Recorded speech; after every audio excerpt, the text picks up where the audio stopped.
theory and timeline. He said Mystery Man said he was on track. How, when, etc. Okay, that's fair. Okay. All right. Let's take a 5-minute setup on Planet X. All right. All right. In my book, let's get a plug in. Is that cool? Yeah, that'd be fine. Let's do it. The book is called The Return of Planet X. Just Google up Planet X, and I'm all over the internet and the book and references and all that stuff. Anyway, my original thesis and theory was that around 4.5 to 5 billion years ago, when the planets were coming together and coalescing, and of course the sun was doing its thing, there were originally 12 planets in our solar system, not the 9 that we recognize. And we had 3 suns. There was the Sol that we know, the sun we see every day. There's the blue-black giant that anchors and controls our sun about 1 billion miles out away from the center of the solar system, out into deep space. They call it the blue-black giant.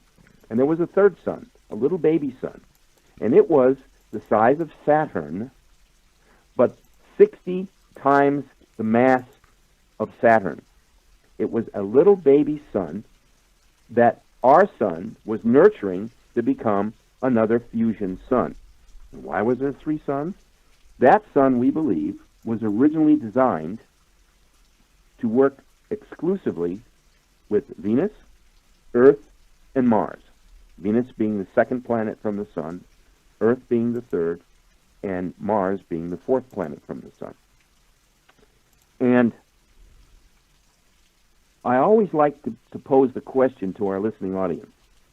Can you imagine what kind of a computer program someone or something or some external force, be it the God force or whatever, whomever you want to give credit to, the solar system just didn't happen? The sun controls everything under its influence. All the planets, all the moons, the asteroid belt, we'll explain how that came about. It controls every aspect of our solar system in perfect, balanced. And now Skype just closed on me. You gotta be kidding. I mean, you just gotta be kidding. Let me boot it back up. I will remain calm. I won't start screaming about 1776. That's for sure. Holy smokes. Oh, Lord have mercy. All right, Dr. Rand, let's bring you back in, my friend. Boy, unbelievable. Just unfreaking believable tonight. I paid for this. I can't believe I paid for this. See what I mean? How we pay to be abused?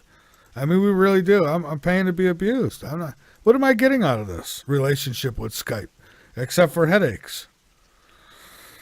And bad reviews. Listen to that show. All he does is have trouble with his phone lines. All right, Dr. Rand, let's bring you back to our world.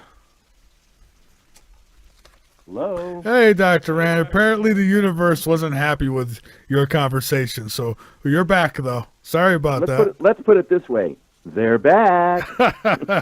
Yeah, let's call them the gremlins. That's really what they are. Don't feed them after midnight. Why is it every time we talk about Planet X this happens? I don't think there's been only 1 or 2 shows where we haven't been rudely interrupted. Oh, I know. Go figure. It's incredible. Well, guys, if you're listening, give us a chance to say what we want to say, and then come down on us. All right. Go ahead. So you were talking about the sun. Yes. Right. Everything that happens to our planet and all the other planets and every satellite that the sun controls happens because of the sun's influence. Now, if something is disturbing the sun sheds its discomfort and its displeasure and its malfunction to everything else under its control. In this case, it would be the Earth going through all these weather changes. Hello? Everyone, anyone who wants to go ahead and check us out, just do your research on the internet. Go find out about the sun's normal cycle, which is way out of kilter.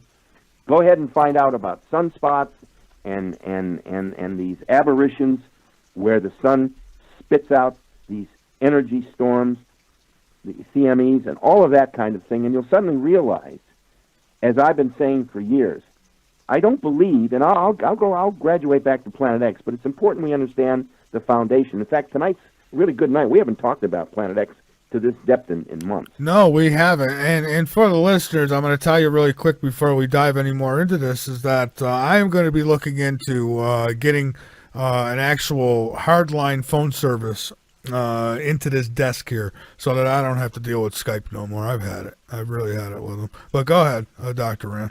Well, you do know that they record everything on Skype, don't you? Well, then they know I don't like them. I don't like them at all. And you also know that if you guys out there are playing kitsy cats with your wives and girlfriends and boyfriends, don't do that.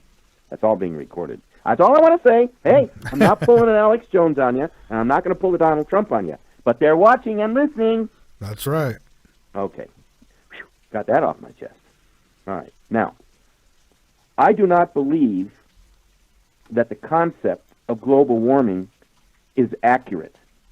And I do not believe, on the other side, that we're in a global cooling. I think what's happening is the sun is being confused by the approach and soon to be the leaving of this object, which I wrote about in the book called Planet X. Okay? By the way, you can get it on Amazon at half price. Okay? Just call them up and order the book, and they'll send it to you half price. If you want to get a book through Michael, let him know, and I'll sign it. Okay? The sun right now is still in a very disturbed state. And the only way I can describe it to you is the fact that, and we're going to talk about the influence of how magnets work. I'm sure as a kid or a student, you've played with a pair of magnets. You have positive and negative force in magnets.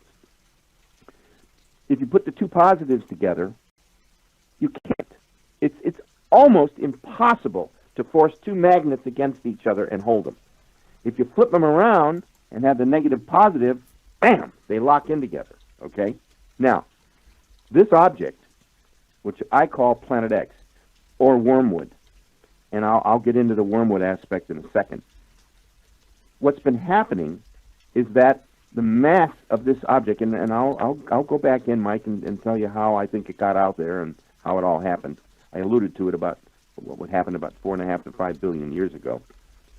This object has been inbound toward our solar system. It's never, in this event, which happens about every 3,600 years, it does not go through the solar system. It doesn't go through the plane of the ecliptic. It approaches our solar system from way, way out in deep space. And how this happens is that it comes in on a 3,600-year prolonged trajectory. Imagine if you had a thick, long rubber band, and you put your index finger into one end and the index finger on the left hand and the right hand, and you pulled that huge rubber band. What would you have, Michael? You'd have a long elliptical orbit, rather narrow left to right. And what happens is that about every 3,600 years, it returns from an 1,800-year journey back from the influence of the blue-black giant, which controls our sun. Nobody talks about it. Very few people even understand the principle. And the reason that I feel confident to speak about these things is, and as you know, I was a childhood contactee. And during that time period, I was given several assignments to carry out. If you don't know what a contactee is, I'll explain it real quick. Okay, and we have other questions too, just for the record. All right. Well, I wanted to finish up about I'll answer as many questions as we can fit in tonight, but I do want to finish this topic on Planet X because it was an excellent question. Okay. Okay.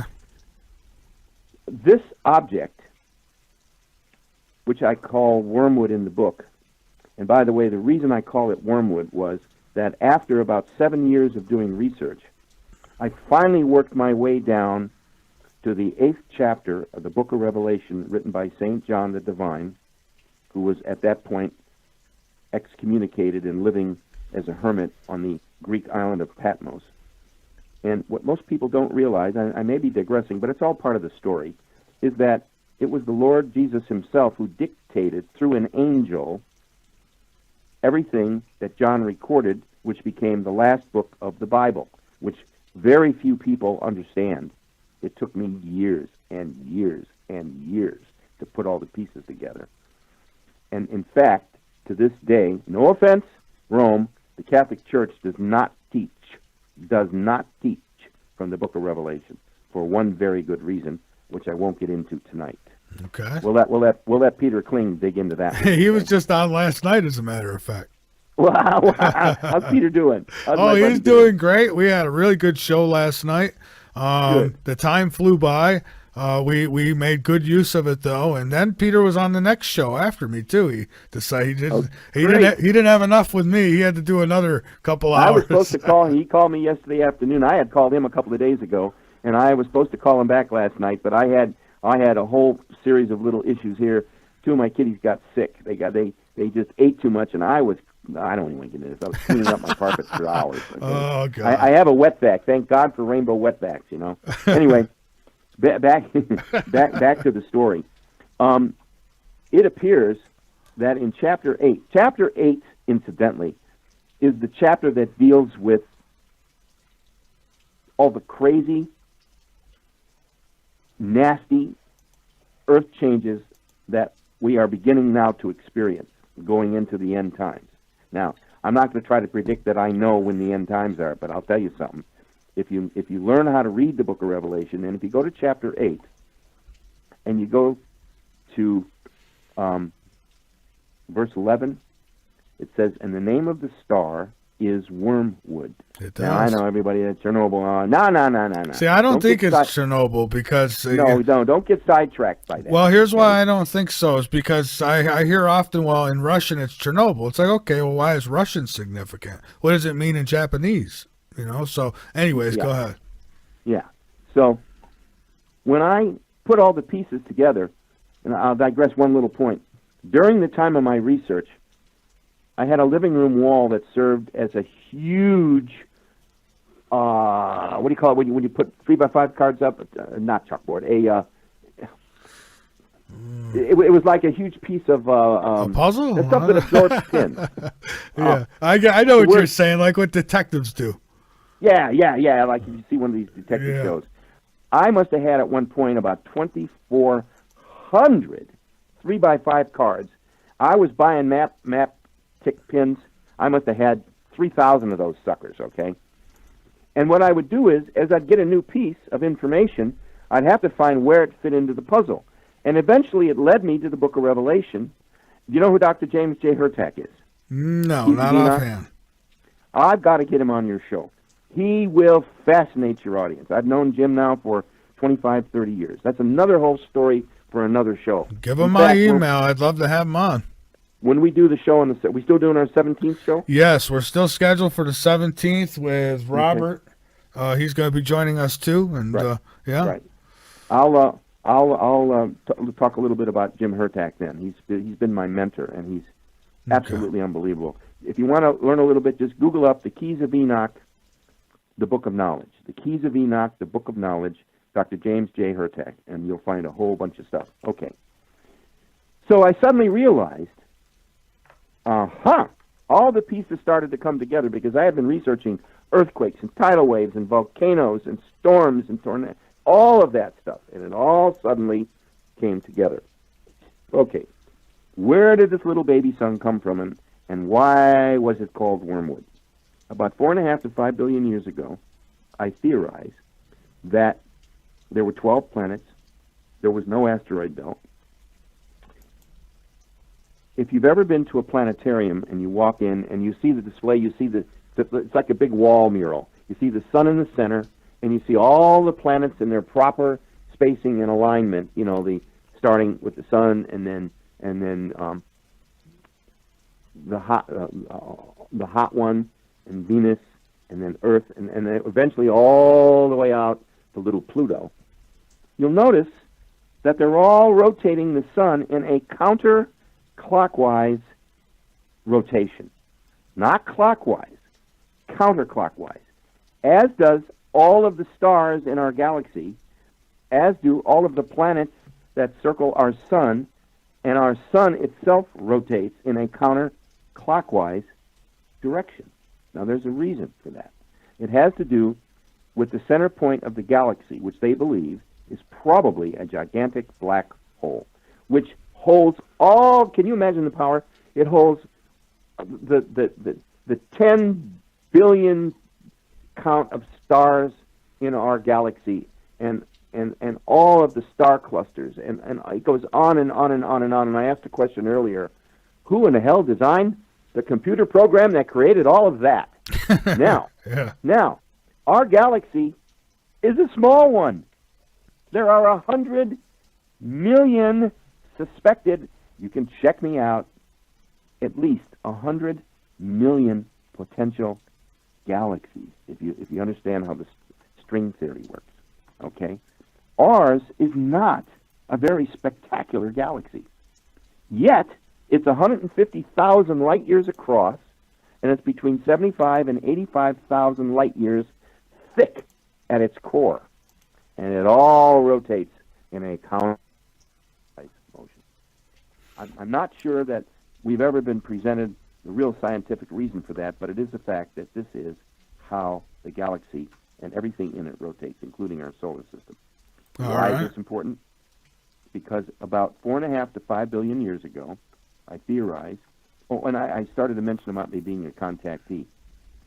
I was on a large 1950s vintage, what we call a flying saucer.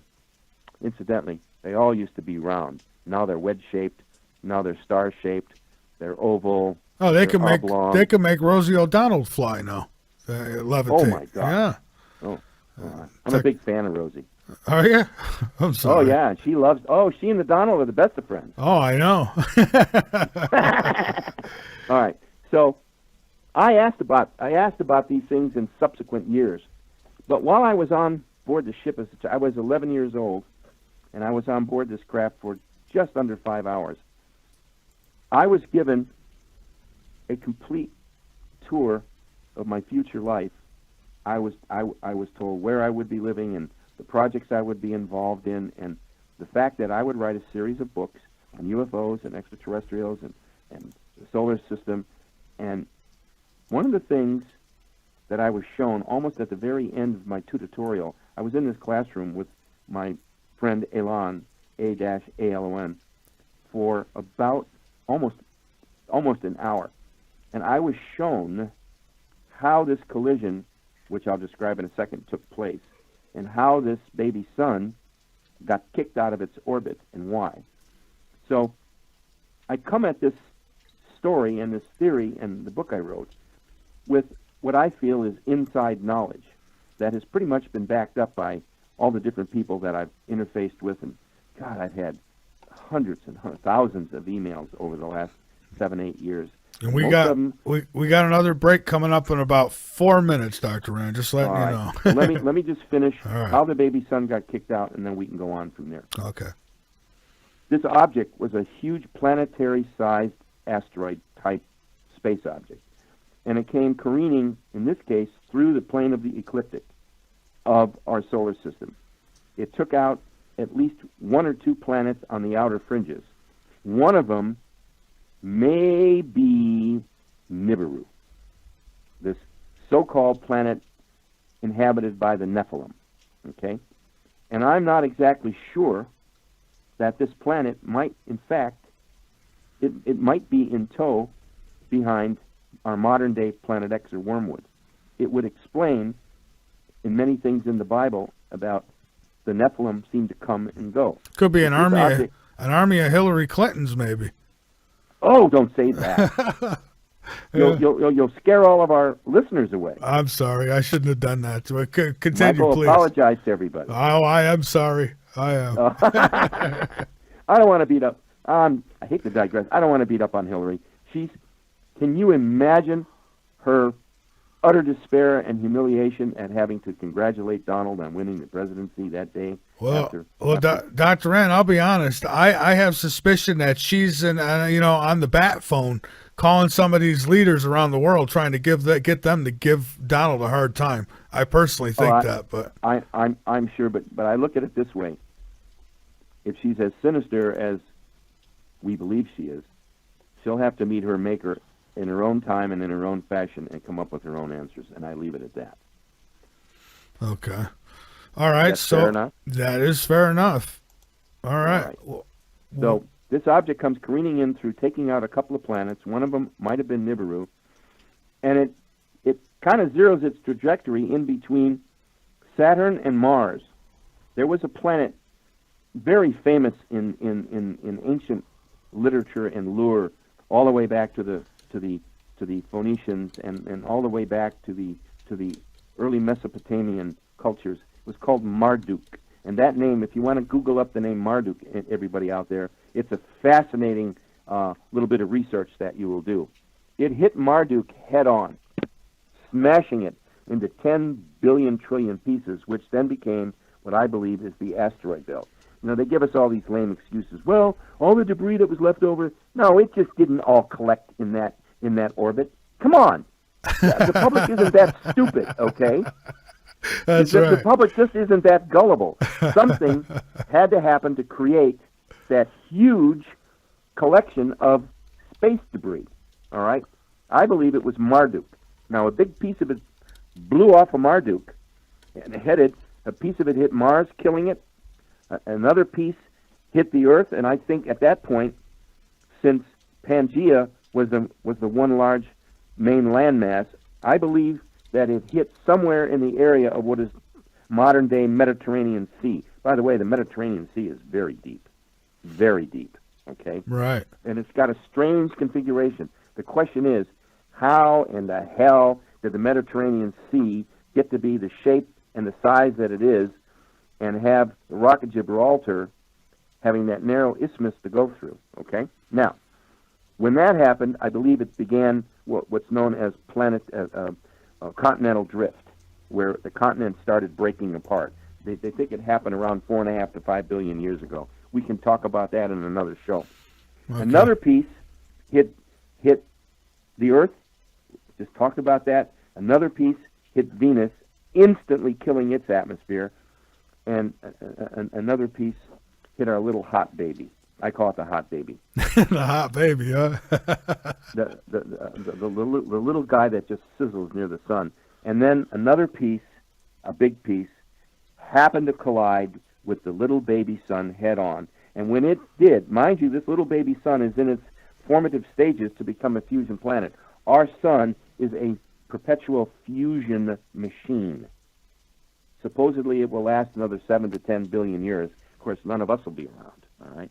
And when it happens, it will enlarge and finally explode, and it'll take out everything in the solar system. So when it hit this little baby sun, it hit this huge piece of space debris, hit the sun so hard, it killed it.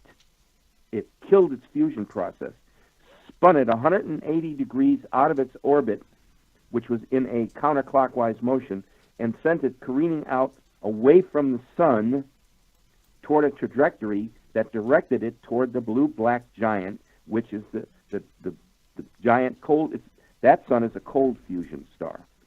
And it sent it out on this long 1,800-year trek from around our sun, which cast it out. And it takes 1,800 years for it to approach the blue-black giant, comes back around it, and it is slingshotted back toward the Earth. The same principle that happened to Apollo 13. Remember, Houston, we've got a problem, and it had to complete its trip to the moon in order to get back to Earth. Of course, they couldn't land. They couldn't stop. They had to keep it going, and it went up. I read Dr. Ram where they said that they actually, I think they had found ice on Mercury. And so if, here we're talking about a planet so close to the sun, and I'm thinking, how the hell is there ice on it? But I'm not sure of that. I've never read any reports on that, but I'm not. I did. I read a science. I'm not an astrophysicist, so I can't yay or nay, but it sounds pretty implausible. Well, they said down into some of the craters, there's actually ice. There might be. Yeah. There might be. So this object which is now returning after 1,800 years, has been approaching our solar system to a point where in 2004, they announced, it was NASA who announced that they had discovered this incoming body, and they called it Planet X. I didn't identify it as that. They did. Okay? And then they came out with another story in U.S. News and World Report in 2003 that, in fact, it was an inbound brown dwarf star. And they called it Planet X. So I felt, you know, I had gone through all this stuff in 2003 and 2004 doing the research, and then I find out later that, yes, NASA had announced it and came back with several reports. Of course, all those reports, we can't hardly find them anymore except in the archives, okay? So I believe that what's happening with Planet X, and we'll wrap up Planet X, is that she's now finishing her inbound course, and I believe that it's already started its outbound passage. And around September, October of 2017, the electromagnetic effects of its mass will stop influencing our sun. It's like if you suddenly pull apart two magnets, they suddenly burst apart. Yeah. I'm worried that this whole earthquake thing that you and I have been talking. Uh-oh. Sounds like he pulled the cord. He sure did. All right. This is a good time to take a break. Let me try to get him back on, though. He's going to, let's see here. I'll add him back. And, folks, I'm going to tell you this. This is Late Night in the Midlands. I am Michael Vera. My guest is Dr. Rand because, well, he's here tonight, which has been great. But he's filled in because the guest who was scheduled decided that, I don't know, there was better things to do. So, but that's okay, because we've had more fun tonight with Dr. Rand than we would have had with that other stiff. So, that being said, the website is www.latenightinthe-midlands.com. Go on over, become a member, and be informed. And by all means, inform others. I'm telling you, folks, we're not like, I don't know if there's any others like us. There might be. I don't know. I don't go around looking. You know, I did for a little while. But we've got, when we were building this network, I was out there scouting like crazy looking for, decent shows. Well, a lot of them just kind of fell in our lap, and we've got a great network now. So I'm not out there really, listening around for anything, so I don't know. Most of what I listen to, I hear a lot of butt kissing going on. They kiss butt because they want certain people to be their guests, and they know that they have to play ball in order for that to happen. So I see that. Then there's the others who exaggerate things like crazy. I don't know. Then there's us. We just say it like we see it. I can't say it's always the way it is, but it's the way I see it. And I don't know. I'm a pretty good judgment of things. So, if I say something, and listen, I'm not one to call out somebody unless I have the absolute evidence, proof, if I could prove it, and then I will. And, so when you hear me talking about people like Hillary Clinton or even the stooge who was scheduled tonight, I do it because it needs to be done, not because I enjoy doing it. You ever hear the parent say, this is going to hurt me more than it hurts you, but just before they spank your tail, right? I think we've all witnessed it or been through it, right? Well, that's how it is for me with some people. It's like, this is going to hurt me more than it hurts them because I hate to have to do it. But, I don't like being played around with. It's just enough's enough. All right. So that being said, Dr. Rand is on the line with me. I don't believe we've lost him. He's back. And I'm going to try to add Robert Pepino to the call as well. He's becoming a regular, Robert is. So let's go ahead and try to add. I'm going to try to add you, Robert. I don't know if it's going to work or not. Call Scott. Well, yeah, I think so. Yeah, see, and it's not showing on my screen either. So if he's on here, I won't even know it. It's just ridiculous. Dr. Rand, we're back. Okay. I don't know what happened. Did Robert make it?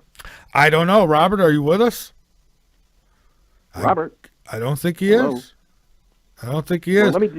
Let me do this. I want to get to those calls that you've got in the chat, but I want to just finish real quick. I think that what's happening is that this rogue brown dwarf star, which was the little baby star we talked about, has come back from its long trek, and in our book, we talk about all the history of it. We go chapter by chapter by chapter, spelling it out and detailing it, All of our chapters are footnoted, all where all the information came from. There's no second guessing here. And I think that we're now reaching around at the end of 2017, we're going to see the conclusion to everything that's happening. But where I was at when we left the air was, I think that this earthquake pattern that's been building now for the last several years, I'm hoping that it doesn't climax in a series. I'm hoping that it doesn't climax in a series of global earthquakes. Because if it does, it will fulfill all the covenants of chapter 8 of the book of Revelation, and it will lead us into the end times. And I'm not going to go crazy religious biblical on you, but if you don't know how to read the tea leaves, you're not going to enjoy the tea. Okay? Well, yeah, very well said. These poor callers. Thank you so much, everyone, for trying to call in. We've missed so many calls tonight because of this Skype, and it's too bad. But we'll get there. We still love you. We love every one of you. We do. And Robert wanted so badly to join in. I can't even add him. I've tried. It's not letting me. You know. Well, Robert, we love you too. Yep. Microsoft, we hate you. All right. So listen, let's take as many calls as we can. We got a half hour left. Well, yeah, and these would be chat questions. I'll try to fire them off as quickly as we can. All right. Well, first here, I don't know if this is just I think it's just a statement.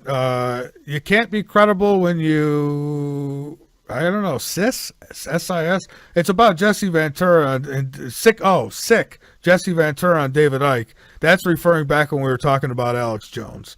I agree. So basically, Alex Jones sicked Jesse Ventura on David Icke on one of the conspiracy theory shows. And before that aired, okay, they did that filming. And then, you know, when they film those, it's another year before they hit the TV. And so during that year, all year, I mean, Alex Jones was saying, "Oh, David Icke's my favorite guest. I love David Icke." You know? And it's like, oh, then why did you go after him? But anyways, that's that. I agree. Then we got a question here. Let's see. Katie, she says, Lotus has a question. How come we don't have a media news station that just presents the facts and offers no opinion at all? Oh. You want to take that?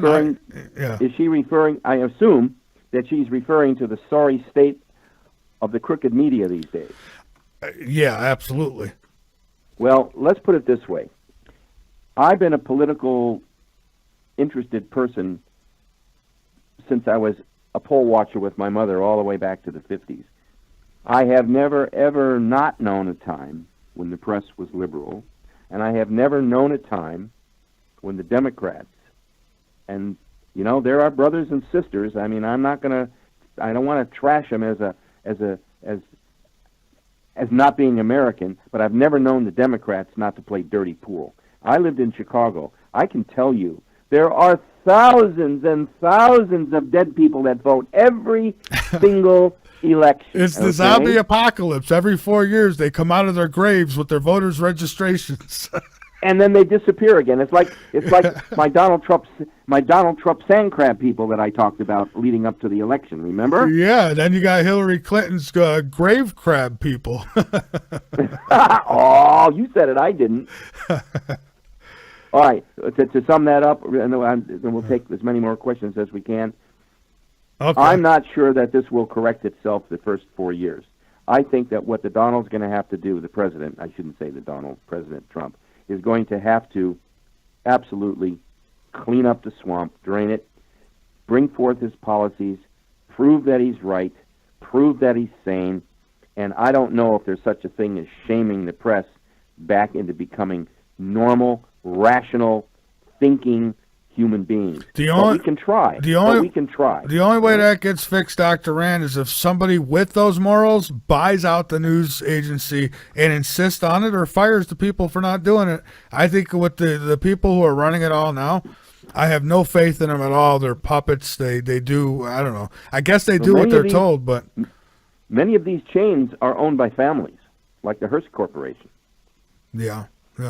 Okay, so that might not happen the way you'd like to address it. Let's take another question if we can. All right, and I'll close out by saying this: the best way we could show them that they're not serving we the people is to don't give them ratings, don't turn them on, don't watch them. I mean, they'll be sitting there talking to just their cameraman soon, and that's the way you want it. Don't buy the newspapers and magazines. That's real easy. Yeah, it is. Just like foods. They want to put poison in it, don't buy it. And if you don't like Ashley Judd, don't buy her music and don't go see her in the movies. Yeah, and throw an egg at her. Okay. No, no, that's not being classy, buddy. Well, no, it's not. But then they're not classy, are they? Yeah, but you don't have to stoop to their level. That's true. But Hillary Clinton said the whole time, when they go low, we go high. And look, they've done nothing but go low. So, Well, what kind of high are they talking about? I wonder. Got to check Bill's pockets, see what he's got. Oh, here we go. All right, so let's here's a take another question from Prime. Says, I would like to ask the guest about his thoughts about using water as fuel and how it can save humanity. That's an excellent question. I have heard all kinds of stories. In fact, my dear friend is staying with me. He wants to build a water fusion conversion system and power automobiles and windmills and all these other things. I think it's totally possible. Apparently, the president made or was it DARPA? Somebody said that he was going to announce that we do have a cure for cancer and all these other horrible diseases, but that they're being suppressed. Now, I see no reason why modern-day technology cannot come up with a machine driven either by hydrogen in combination with water or some other ingredient that works. Now, I'm not having a problem with gasoline engines. They've been a part of our history now for 114, 115 years. The point is, let's do everything we can to aid the planet, to clean up the emissions problems, but at the same time, let's not trash what oil does. Do you realize every plastic bag you have comes from oil, and all of the different technologies that the oil industry has spawned to make modern day products and efficiencies? You just can't trash it. Well, Same thing with coal. I'm all for using the oil to continue making plastics and stuff like that. Okay, that's fine. But I'll tell you this. I did a show back in 2011 on WOIC 12:30 a.m. here in Columbia, South Carolina. And I did a show with a guy who had built a motor, an engine, a vehicle that runs on water. And I had a colleague at the time who I don't speak with no more, but he went, and I think it was in Tennessee, he went and actually witnessed it with his own eyes. We had this guy on the show. We had over 1 million listeners that night. As a matter of fact, that show was the craziest show I ever did in my life. People were pulling in the back parking lot of the studio, and I was at an undisclosed sub-studio, and they found me. And they were pulling in with big antennas on the back of they looked like something from outer space. I mean, they were huge, thick ass antennas in the back of their trucks, and they were picking up our broadcast and sending it other places. I got contacted by senators and congressmen and all kinds of stuff after the show. The phone was ringing off the hook, and I mean, it was nuts, Dr. Ron. And then all of a sudden it just started fading away, but it's real. Well, I believe it, and I think that we will have these technologies. One of my colleagues that's working on this new device that we want to bring forth to save lives, he was one of the people, he's one of several scientists that is working on a fusion propulsion engine for the first trip to Mars in 2024, or 2020, they're saying 2020. I'm not going to hold my breath for that, okay? We can't even go back to the damn moon. we don't even have a reputable vehicle that can go back and forth to the moon and supply the space station. So maybe with the Trumpster, we can start to correct that problem too. Because, the Obama boy, he gutted the space agency. Yeah, he really did, and I understand that people believe that there's a secret space program, and I got to be honest, I think there is too, to an extent.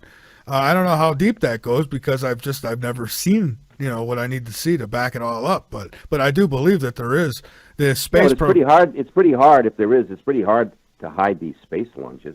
Don't you think people aren't watching Cape Canaveral and Edwards? Come on.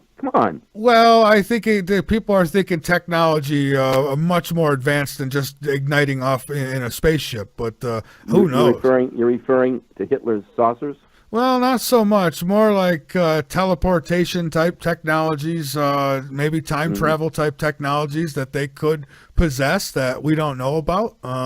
Oh yeah, And oh yeah. maybe they have secret craft that I mean, you know how many times I've gotten people who've contacted me and said they've had sightings. One guy sent me a picture. He had sightings of these bright objects coming out of volcanoes. And I say, how do you know it's not coming out from behind the volcano rather than inside of the volcano? But nevertheless, if it is coming from inside the volcano, how do we know that there's not these secret space programs aren't within our hollow areas of our Earth and disguised with We things don't. like We don't. volcanoes? We don't. Yeah. I can tell you this: that gentleman I keep telling you that is staying with me now. Yes. He and I told you, he and I had this incredible 20-minute experience on his roof of a three-story building in April of 2004 in Los Angeles. We witnessed, and I believe we were on the craft for about 12 to 18 minutes, this huge, magnificent, wedge-shaped ship that was there just for us. I know everybody says, "What are you?" Well, it's not the first sight. It's not the first sighting I've had. My God, I've been a contactee all my life. This time it was for my friend, but it was also partly for me because I was a little distraught at the time. I had come to L.A. from Denver to work on I had started. Remember, I told you about my friendship with Colonel Marina Popovich, the Soviet jet test pilot. Oh, who yes, I'm sir. still very close with. And she and I'm trying to get back in touch with her. She and I are going to work on the Russian government to release. If we can get the Trumpster to release our UFO files, I'm sure we can get the Russians to do theirs. They are so far ahead of us on UFO research. Make us look like inklings, okay? Anyway, we saw this tremendous three-tiered wedge-shaped craft that I know what it was. I recognized it immediately, and I knew that we were the only ones that were privileged to see it that night. So Well, I know the technology. Now, that's not our technology. That has nothing to do with Earthian technology. No way in hell. The way it performed and how it was floating, and it was completely silent. You remember how the Klingon warbirds used to shimmer into focus on Star Trek? yes. This is exactly what that did. Oh, I know. shimmered. This stuff that we've seen on TV, it's not far fetched, and I know. See, this is how they get you, and that's those who are keeping the secrets. Because you bring up this stuff, and they go, "Oh, they watch Star Trek." They think, and so Where do you think Gene Roddenberry got all his stuff from? I know. I'm with you. He and I were friends for almost 30 years. Yeah, I rode with him yeah. I rode with him several times in his secret red Corvette that nobody knew. Not even his wife, Majel. Majel Barrett, his wife, his third wife, was on Star Trek. She played Deanna Troy's mother several times. All right. See, Dr. Rand is a history book. Well, he was a contactee just like me. He and I talked about it at length. All of those stories and all of that technology was all given to him. His mission was to bring it forth to the world, and he fulfilled his commission. That's all I want to say about that. Okay. All right, we've For got now. some more questions here, and we're getting Fire low away. on time. All Fire right. away. Please ask Dr. Rand if the Foo Fighters are unmanned UFOs. Yes, but I wouldn't call them UFOs. They're Okay. identified. They're not unidentified. All Are right. you talking about the ones that were witnessed during World War II by both sides? Those Foo Fighters? Well, he says Foo Fighters are unmanned UFOs, satellites. Basically, what They're are all they? of the above. They're all of the above.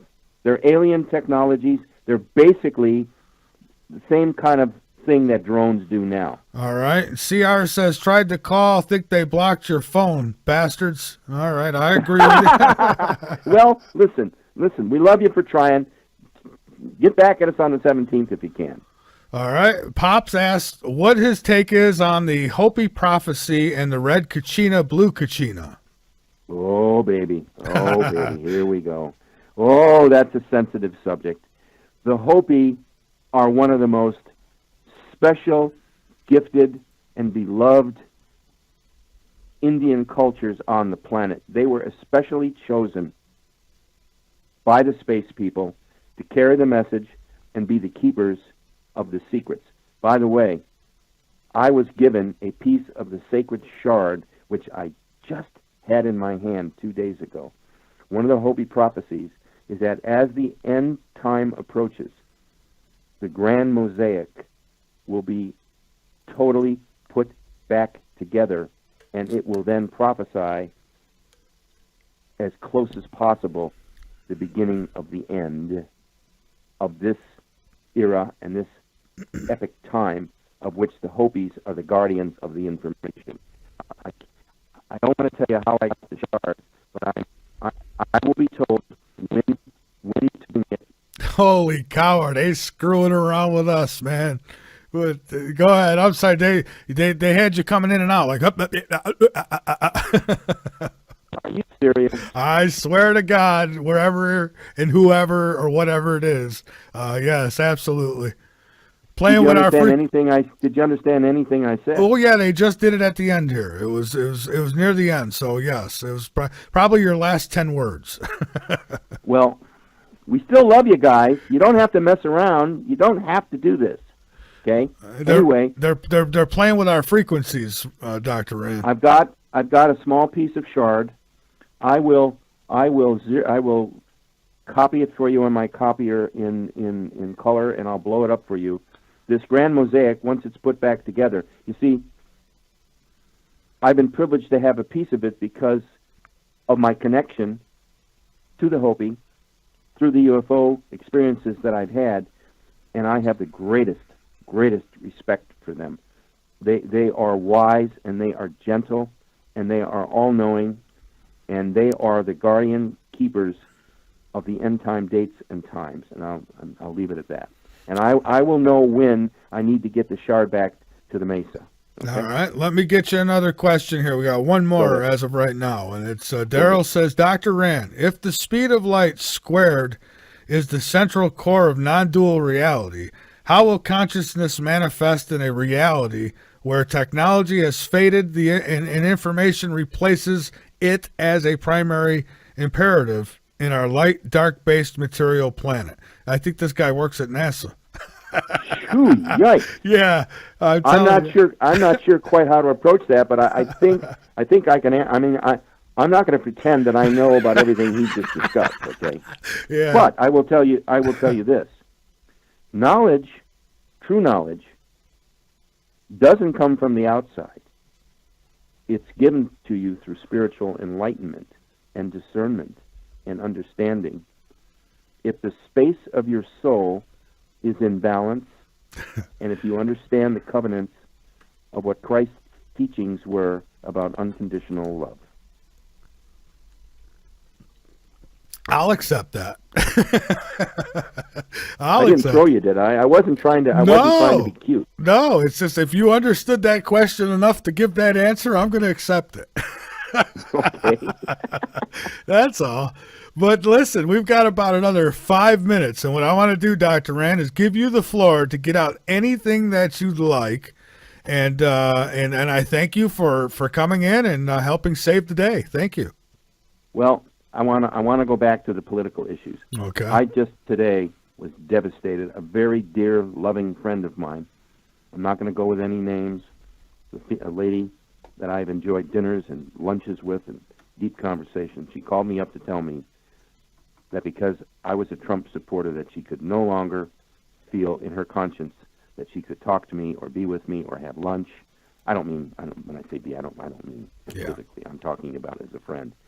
And she said it hurt her so deeply that I would put this monster in the White House. And I thought to myself, and I said to her, I still love you no matter what you say to me. You can't diminish my respect for you other than I worry about you dealing with reality properly. She said she was contemplating, no, seriously, she said she was contemplating suicide, that her world was coming to an end. And I'm saying to everybody out there, get a handle on it. Get to know yourself. Stop with this nonsense. You're hurting the country. You're destroying reality for this administration. You're hurting the 32 million or 34 million people that voted properly in the election. Just deal with it. That's it. I don't know. I'm sorry. I don't want it to end. I don't want to end the show this way, but I was very hurt today by her. Oh, I support that completely. I just read a story off in the beginning in our news segment, the beginning of the show, a 22-year marriage. They're in their 70s, and the woman... Yeah, I heard that. She left him because he voted for Trump. And I got to be honest, if Autumn was like a Hillary supporter and she argued with me over the politics, that I couldn't be with her either. I'd have to let her go. I'd have to. There's no way I could deal with that. No way. I couldn't. I can't be in the same house with somebody who you got to sleep at night with these people. I mean, if they're thinking on them grounds, if they're all with what's been going on in this country, if that's okay with them, I don't want to close my eyes around those people. Let me send out a greeting to Kellyanne. Kellyanne, I mentioned by the way, I mentioned in my letter to her about our show, The Final Countdown, and the fact that I was on the Late Night in the Midlands network. Kellyanne, if you are listening, or any of your associates or researchers are listening, we would love for you to entertain the letter and the packet that we sent. And if need be, we'd love to have you on our show. Michael, what's your listening audience? Give us a figure. Oh, it's up there. It's really hard to give a figure. I mean, off the top of my head, but I mean, it's well worth it. And on top of that, I wouldn't mind doing the broadcast right from the White House. But I know that ain't gonna. Wouldn't that be be something? Well, yeah. Anyway, Kellyanne, my dear, we love you. We respect you. You turned the beast around. You tamed the press. You brought everybody to their knees, and you delivered us a brand new president when we needed it desperately. So if you are listening, let us know, and we would love to have you on, or the president. Wouldn't that be something if we could get him on for just 2 minutes to say hello to the audience? That helped elect him. Yeah, well, that would be awesome. That'd be, and matter of fact, that's the goal too. But so good luck. I mean, I'd like for it to happen, but even if it don't, I won't hold it against him. I know he's got bigger fish to fry than Michael, it will happen if our heart and our spirits are in the right direction and we pray on it. Yeah. I'm not going religious on you, Mikey. Oh, I know. And so, we'll see. I mean, I went far on beyond. I went and bought time at a 50,000 watt radio station during his campaign. And I used that time to preach Donald Trump. As a matter of fact, I had one of the women that Bill Clinton abused on the show, Juanita, was on. Roderick. So I had her on the show. I mean, so, I put time and money into it. I would hope he'd take a couple minutes out. Here's what I'd like you to do for me. Since I did kind of help tonight, I'd like you to cut me 2 CDs of tonight's show. One for me to audition, and I want to send one with a cover letter on to Kellyanne following the proposal that we sent. Maybe she will give us a shot at either her coming on and or the president, or both. Okay. I'd even take Mike Pence at this stage of the game. What's that? I said I'd even take Mike Pence at this stage of the game. I'd love to have Mike Pence. Yeah, I like him. He was absolutely. By the way, he broke he broke the tie today. How about that? Yay, team! Yeah, he did. So it's a shame what they have to go through. All that Obama got away with, nobody pushed and shoved with him. But boy, Donald Trump, I mean, and you know why he's getting so much pushback? Because he's doing the right thing. And whenever you do the right thing, it's always going to be the hardest thing you do. So well, let's put it in the good Lord's hands. Let's pray on it. Like I say, I'm not going religious on you. I think I've come to a whole new spiritual awareness of who I'm trying to become. Okay. Yeah, well, I believe me. I think it is in the Lord's hands, if you is for a lack of metaphor. But yeah, I think it is. I want to leave everybody. I want to leave everybody with the new awareness. Okay. Check out the Jabez prayer. The Jabez from the prayer. Bible. The Jabez prayer. It's a prayer for guidance, for enhancing your territory, which means your success. It calls for the safety of the angels. I firmly believe that the hand of God was influencing and did deliver the saving of this nation. And I think that about wraps up my religious right. bent for tonight. All right, and we're out of time, Dr. Rand. So listen, I mean, we are down to seconds. So I want to thank you so much for being My here. pleasure. All right, My pleasure. we'll be talking again on the 17th. So looking forward to You it. got it. Good night, everybody. And remember, you're only as good as you want to be. All right, have a good one, Dr. Rand. Thank you so much.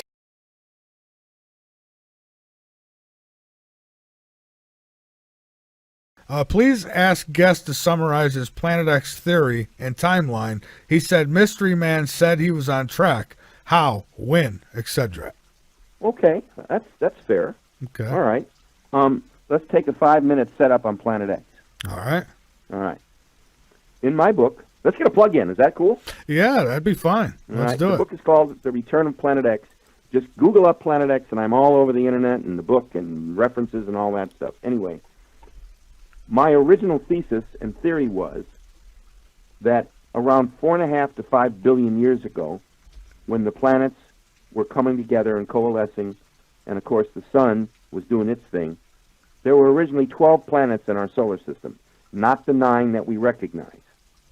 And we had 3 suns. There was the Sol that we know, the sun we see every day. There's the blue-black giant that anchors and controls our sun about 1 billion miles out away from the center of the solar system, out into deep space. They call it the blue-black giant. And there was a third sun, a little baby sun. And it was the size of Saturn, but 60 times the mass of Saturn. It was a little baby sun that our sun was nurturing to become another fusion sun.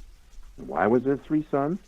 That sun, we believe, was originally designed to work exclusively with Venus, Earth, and Mars. Venus being the second planet from the sun, Earth being the third, and Mars being the fourth planet from the sun. And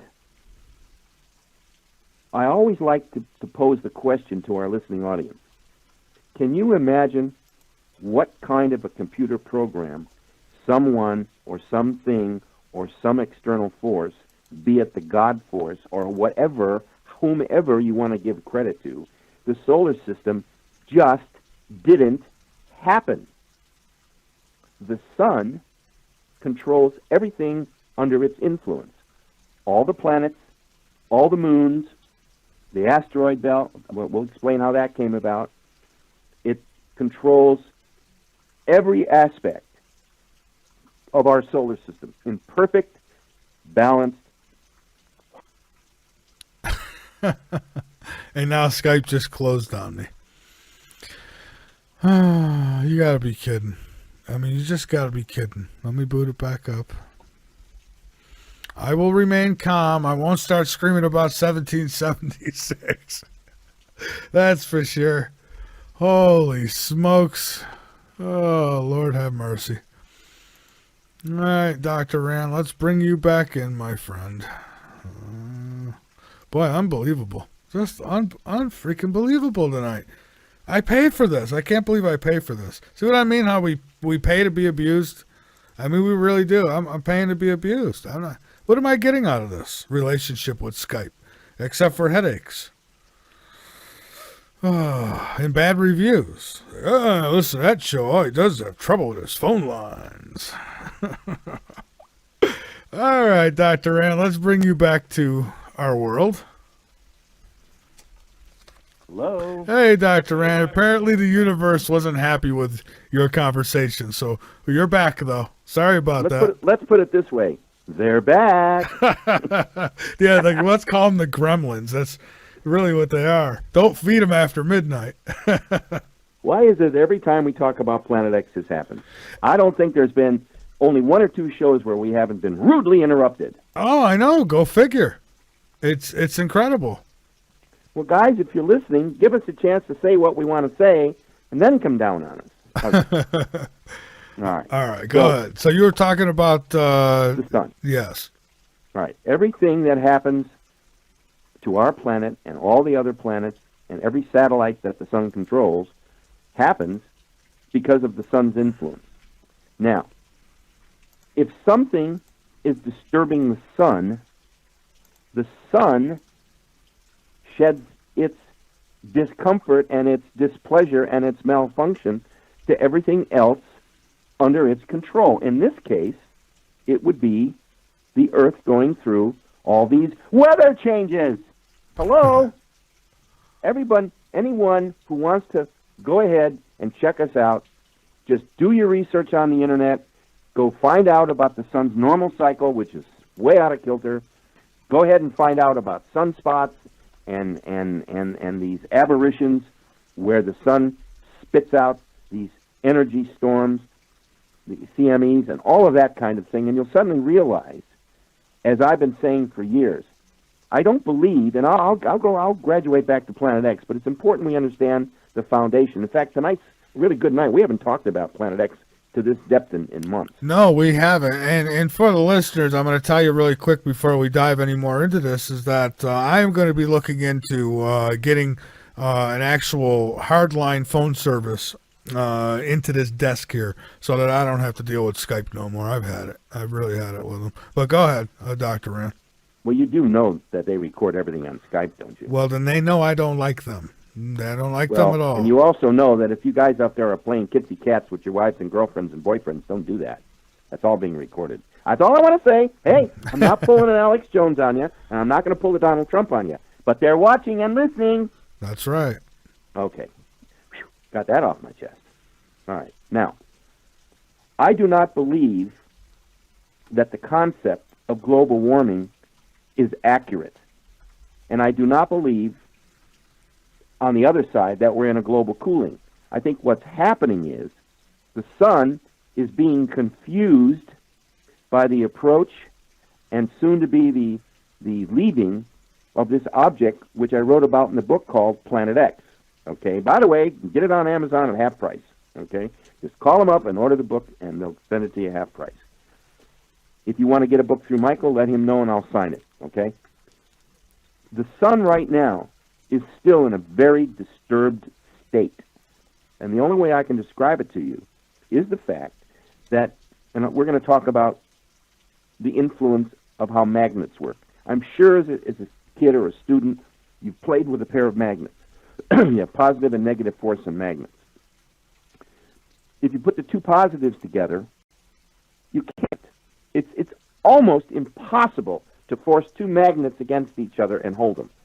If you flip them around and have the negative positive, bam, they lock in together, okay? Now, this object, which I call Planet X, or wormwood, and I'll get into the wormwood aspect in a second, what's been happening is that the mass of this object, and I'll go back in, Mike, and tell you how I think it got out there and how it all happened. I alluded to it about what would happen about 4.5 to 5 billion years ago. This object has been inbound toward our solar system.